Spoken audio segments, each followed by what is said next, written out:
at 4.1% in December remains low. Nominal wage growth has eased over the past year, and the jobs-to-workers gap has narrowed. Overall, a wide set of indicators suggest that conditions in the labor market are broadly in balance. The labor market is not a source of significant. Wow. Ok. Alors, on va un petit peu analyser ce qui a été dit hier à la réunion de la Fed. On a Jérôme Powell ici présent qui nous a bien confirmé que les taux resteraient inchangés. Mais ça, c'est sans surprise, ça a été annoncé, et même sur le groupe Telegram d'ailleurs, que je vous invite toujours à rejoindre, et vous retrouverez le lien en commentaire de cette vidéo. Donc on a nos taux d'intérêt qui sont restés inchangés car il estime que le marché du travail et l'économie est toujours très, très forte, se porte très bien, donc il n'y a pas de raison évidente de les assouplir maintenant. Donc il maintient ses propos. Il n'a pas parlé d'une baisse future, ça c'est dommage car ça aurait fait vraiment exploser le marché des cryptos et même les autres marchés d'ailleurs. Et par contre, ce qui est intéressant, c'est qu'il a eu un discours assez optimiste par rapport aux cryptos. Il ne s'est pas étendu sur le sujet. Maintenant, il a dit une phrase qui a rassuré un petit peu le marché crypto. C'est qu'il dit que les banques sont parfaitement capables de servir les clients en crypto. Et il aimerait voir le Congrès avancer sur la régularisation des cryptos en ce sens, donc pour amener de la liquidité aux clients sur les crypto-monnaies. Donc ça, franchement, c'est une très bonne nouvelle.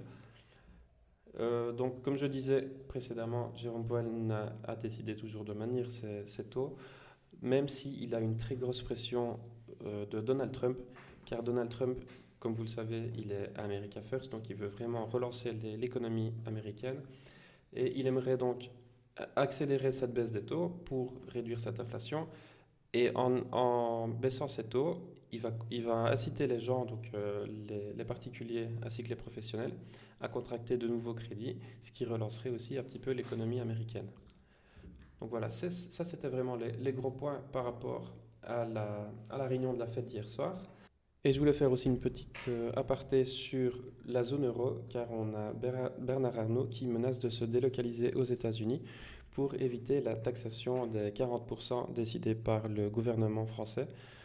Donc Bernard Arnault, pour rappel, c'est le patron d'LVMH. LVMH, donc derrière LVMH, on a Louis Vuitton, Bulgari, Dior, etc. C'est toutes les plus grandes maisons de couture et c'est une des plus grandes fortunes de France et même d'Europe. Donc si lui, il décide de se délocaliser aux US, ça va encore mettre le doute sur la zone euro, sachant qu'on a d'une part les Américains et de l'autre part les Américains avec OpenAI et d'autre part on a les Chinois avec DeepSeek, donc c'est le fameux Deep qu'on a ici, Deep justement, qu'on a eu sur le marché crypto en début de semaine.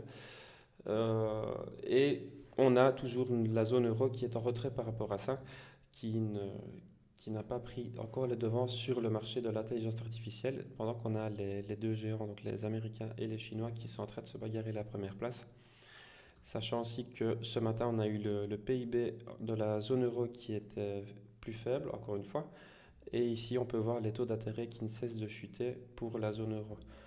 Donc ça va plutôt intéresser les investisseurs ou les traders sur le marché du Forex. Mais il faut toujours tenir aussi ça à l'œil, car une fois qu'on a un euro, donc la paire euro-USD qui monte, on a aussi une légère corrélation sur le Bitcoin. Alors, la suite, je voulais aussi vous parler d'une révolution dans l'univers de la crypto-monnaie pour allier les passionnés de l'automobile et les passionnés crypto. Donc, on a la fameuse DeLorean de Retour vers le futur qui va présenter sa nouvelle voiture, donc la DeLorean 2025, qui ressemblera à ça. On retrouve aussi les porte-papillons, etc. pour les passionnés. Donc voiture 100% électrique, etc. Et l'idée, donc, c'est de récompenser les utilisateurs de la voiture en crypto-monnaie. Ils ont donc lancé leur token qui s'appelle DMC sur la blockchain SUI, qui est une très bonne nouvelle donc aussi pour cette crypto-monnaie qu'on avait déjà analysé sur le groupe Telegram et aussi sur YouTube, je pense. Donc voilà, ici c'est un projet à tenir à l'œil, surtout que voilà, c'est le premier projet qui va parler d'automobile et de crypto-monnaie. Donc je serais curieux de voir comment ça va se passer dans les jours à venir. Hier aussi sur le groupe Telegram, je vous ai partagé comme quoi on avait un breakout sur la crypto Ondo. J'ai fait quelques vidéos sur cette crypto-monnaie. Je vous invite aussi à aller les revoir sur la chaîne YouTube si vous ne les avez pas encore vues.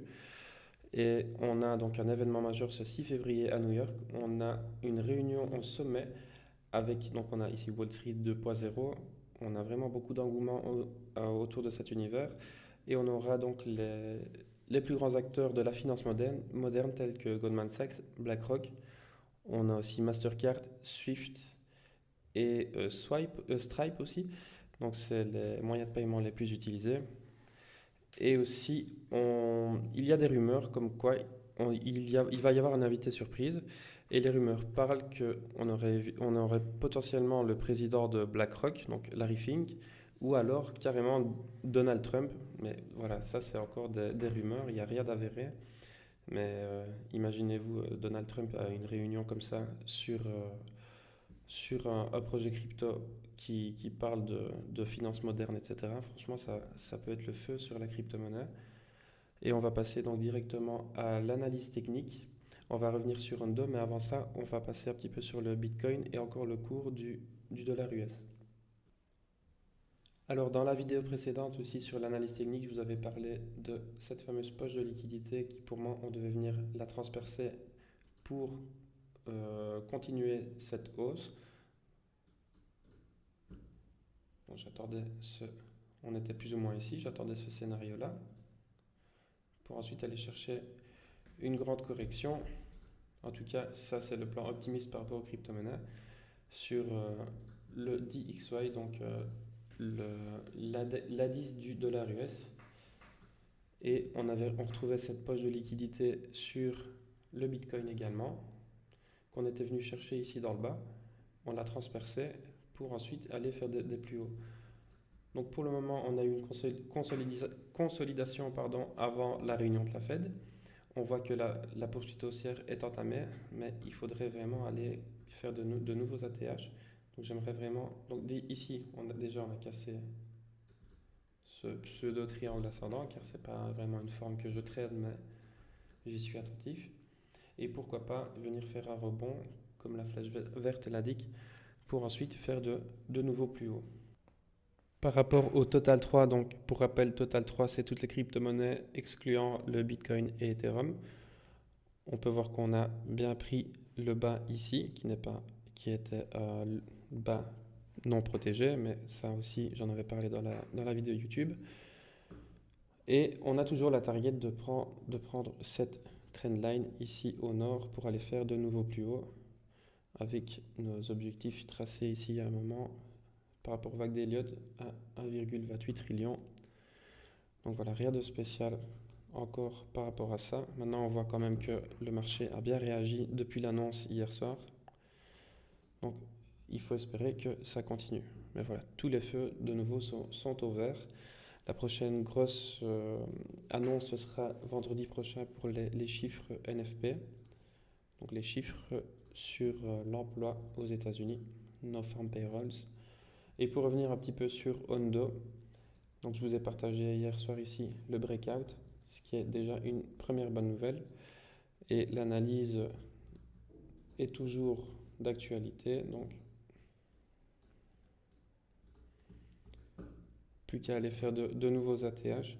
Pourquoi pas un rebond sur la trendline comme sur le Total 3 et le Bitcoin. Le Total 3, on n'a pas encore pris cette trendline, mais comme le Bitcoin. Et voilà, franchement, c'est un graphique qui n'a pas encore connu de bull run, une crypto qui n'a pas connu de bull run. Donc je suis toujours très optimiste par rapport à ce projet, avec tous les fondamentaux qu'on a derrière.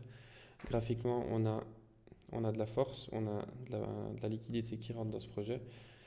Et c'est un projet que j'apprécie tout particulièrement, avec aussi la crypto io.net, comme j'en parle souvent.